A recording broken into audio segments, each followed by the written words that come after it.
Welcome back for Keeper of the Lost Cities Nightfall, chapters 44 and 45. Thank you so much for being here. Make sure to subscribe so that you never miss a chapter, and this is chapter 44.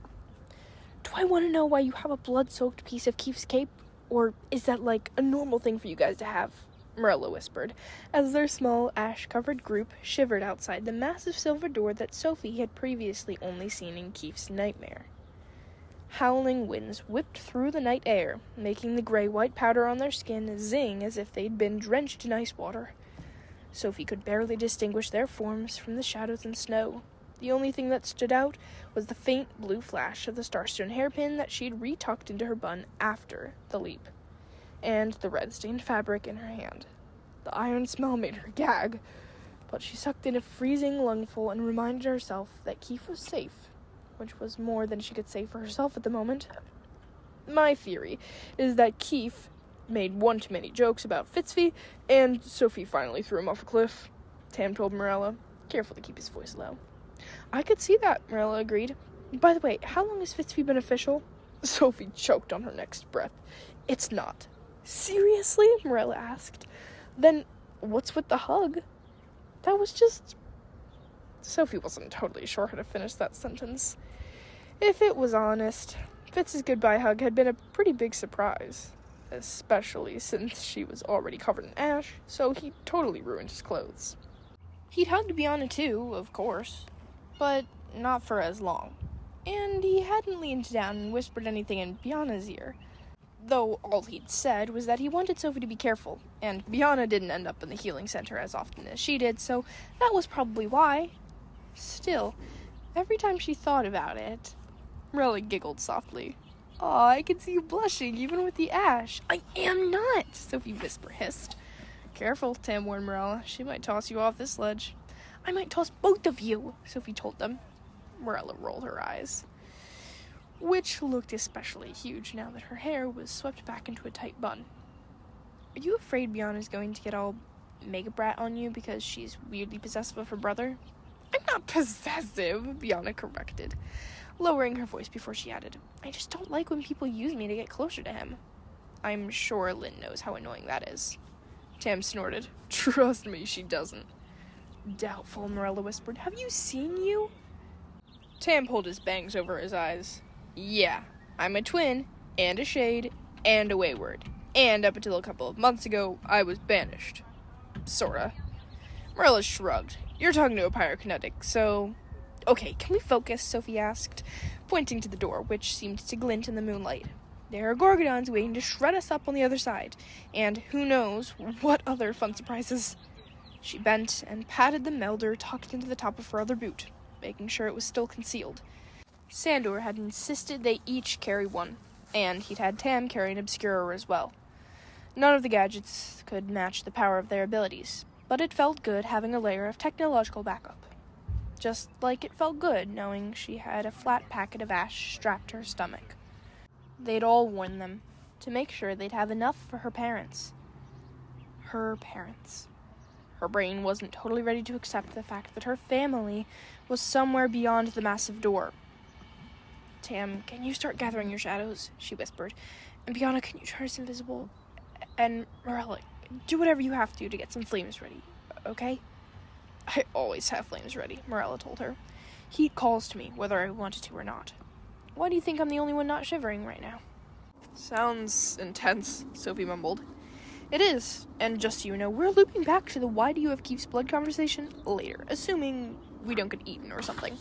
Sophie sighed. First, let's work on not getting eaten. Probably a good plan. Bianca reached for Sophie's left hand and made them both vanish. I'm going to open my mind to yours, Sophie transmitted to the group as Bianca made Marilla disappear and Tam shrouded himself with flames. And I promise I won't listen to any secrets you don't want me hearing. This is just so I can pass along any questions you guys have, so we're able to stay in communication without talking or giving ourselves away. Does this mean we're ready to go in? Bianca asked. I am if you are.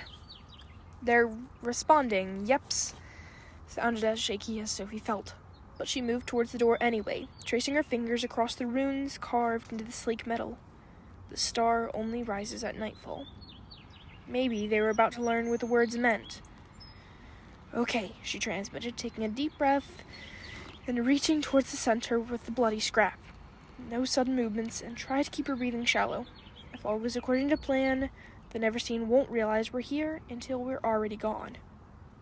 She didn't let herself imagine the million things that could go wrong, or think about Lady Gisella's warning about her parents' sanity. She grabbed onto her hope with everything she had, and swiped Keith's blood across the sensor.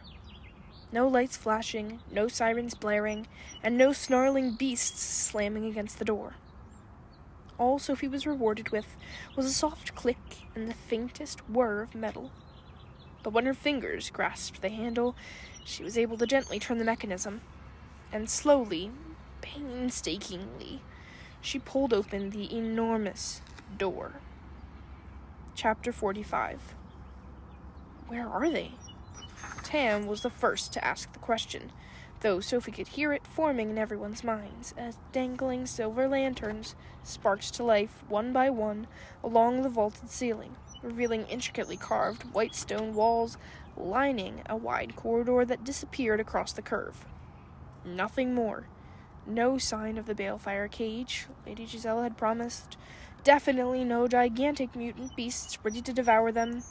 The elegant hall didn't even have a damp, musky scent that usually suggests that animals were nearby. The air smelled dry, sterile, and ever so slightly smoky, but that might have been the ash coating Sophie's nose. Do you think Keith's mom lied about the Gorgodons? Morella asked. Why would she do that? Bianca wondered after Sophie passed along the question. She wants Sophie to tell her which doors have glowing runes. I don't see any doors so far, though, Sophie noted. The arched walls were nothing but solid stone, and the glittering white floor was perfectly smooth. She glanced beside her, checking the door they'd entered through, which seemed to have sealed itself shut. You don't think this is a trap, do you? She asked. What if Lady Gisela is planning an ambush and made up the whole Gorgodon story to make sure we'd come in a small group with no goblins defending us? That's what I'm here for, Morella reminded her. And if she made us crust ourselves with this disgusting ash for no reason, I'm going to burn off all her hair. Guys, Bianca chimed in. I don't think she was lying. She dragged Sophie and Morella over to a section of the wall where 3 evenly spaced gashes marred the ornamentation. Anyone else think they look like claw marks? Sophie traced her fingers along the jagged edges, realizing there were similar marks scratched into the floor a few feet ahead, and more on the ceiling. Why does this not feel like good news? Tam thought. Because it means they're still loose in the halls, Sophie told him. She turned towards the shadows, searching for glowing eyes or any sign that they were about to become a midnight snack. She couldn't find anything, but Lady Gisela had warned them that the Gorgodons could blend in with the scenery. So, what do we do now? Bianca asked. All of Sophie's instincts were screaming, run far away!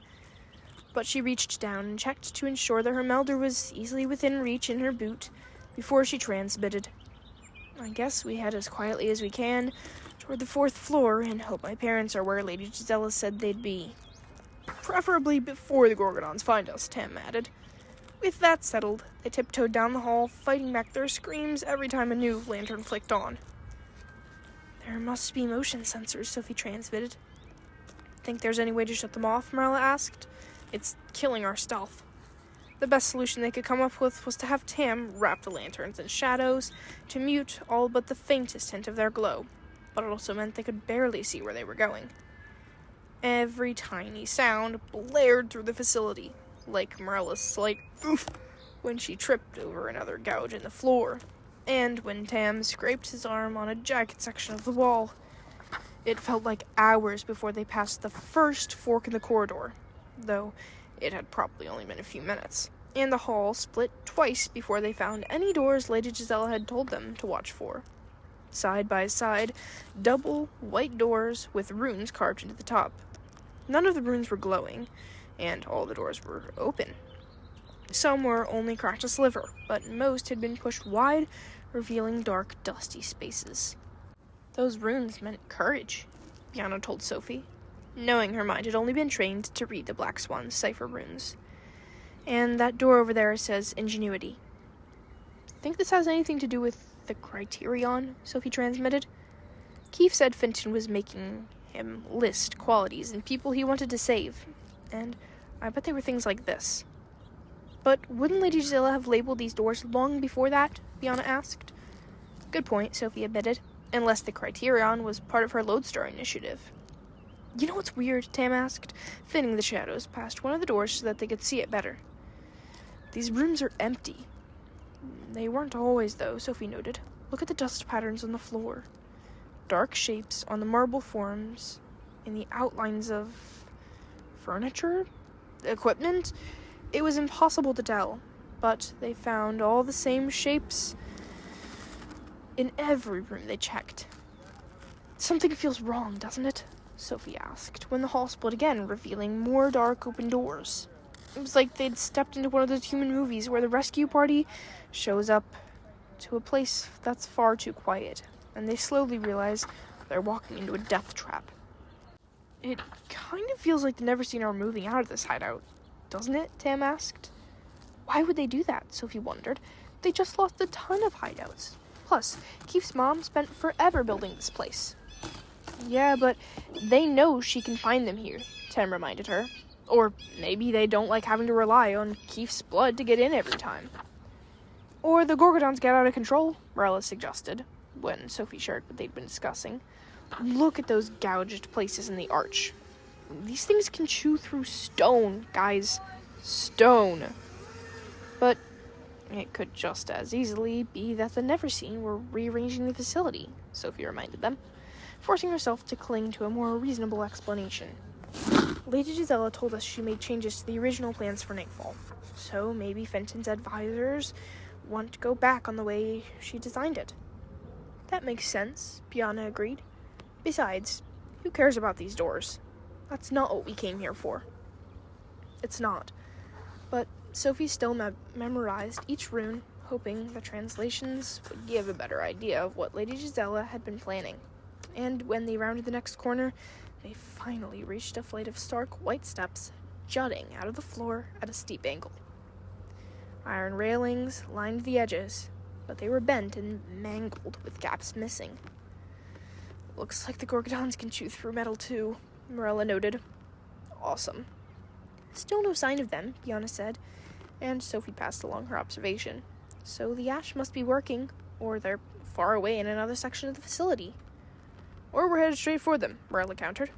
Sophie tried to share Biana's positivity as they began their climb, but the suffocating silence felt too much like a warning, and the stairs were even steeper than they looked, leaving them huffing and puffing. Remind me to get in better shape if I'm going to do this stuff with you guys, Marilla grumbled, as they stopped on the third floor to catch their breath. And let's hope all the sweat dripping down my back isn't washing off the ash. Sophie had been worrying about the same thing, and wishing they could just levitate to the next floor. But it would be too hard to keep themselves invisible while concentrating on skills like that. Looks like they cleared this place out too, Tam thought, thinning the shadows around them to reveal a wide room with a tall ceiling and lots of dust shapes on the floor. Doesn't it kind of look like this was a storage space? Biana asked. Look at how uniform the dust patterns are. They're all round and all about the same size and all in neat rows. Sorted into groups, Sophie added. Looks like 20 different clumps. She worked the math around in her head. Each group had 20 circles. So 400 of whatever. Food for the Gorgodons? Marilla guessed. Or ash, Biana suggested. It could have been barrels full of everything they gathered from the efflorescent sites. Weren't there 20? There were, Sophie agreed. They should probably take a closer look, see if the floor had any sort of ashy residue, but straying off the path could lead to a trap or get them lost. And once again, Sophie couldn't bring herself to lose focus on her parents. We should keep moving, she said, starting up the next flight of stairs. It felt even steeper than before, but wasn't why her legs were shaking. Any minute they'd find out if Lady Giselle had been bluffing about her parents' sanity. Hey, Sophie thought, tightening her grip on Sophie's hand. Whatever's up there, we'll deal with it, okay? Sophie squeezed her hand back and counted her breaths, trying to keep them steady. We're supposed to go left, she reminded her friends, when they reached the 4th floor. And as soon as they stepped off the stairs, more lanterns flitted to life, illuminating a curved corridor that was narrower than the others, with walls, floors, and ceilings all made of cracked glass. Anyone else think it smells funny up here? Tam asked. It's smoky. Sophie had been trying not to notice the same thing. Maybe you guys should wait here. No way, Bianna told her, dragging her forward. At least this is the first corridor without any claw marks, Marla said. She was right, until I passed the first curve. Then the whole wall was gouged and rutted, and parts of the glass were scorched and blackened with soot. The doors had even been torn off by their hinges and left in jagged scraps, littering the floor. Not sure I want to know what happened here, Tam thought, as they picked their way through the rubble, the broken glass crunching under their shoes. But I'm assuming that's where the smell came from. Hopefully the fact that we're making all this noise and nothing's trying to eat us means the Gorgodons decided they didn't like hanging around here, Bianna added. Or they're on their way, Marilla countered. How much farther do we need to go? No idea, Sophie admitted. Keith's mom said we'd know when we see it. And they did. The path curved again, and a new lantern flickered on, leaving them facing a huge glass bubble. A much larger version of the exile cell Sophie had helped rescue Prentice from. It would have been the perfect cage for the Neverseen to hold and observe her parents. But the air in the bubble was cloudy, and the space inside was empty, except for something black and white piled on the floor. Something Sophie's eyes recognized, but her brain refused to accept. She dropped Bianna's hand, no longer caring about staying invisible, as she sprinted for the bubble, desperate for a closer look. Never mind, Tam whispered. That's where the smell is coming from. From a pile of charred bones. That concludes chapter 45. I'll see you tomorrow for 46 and 47.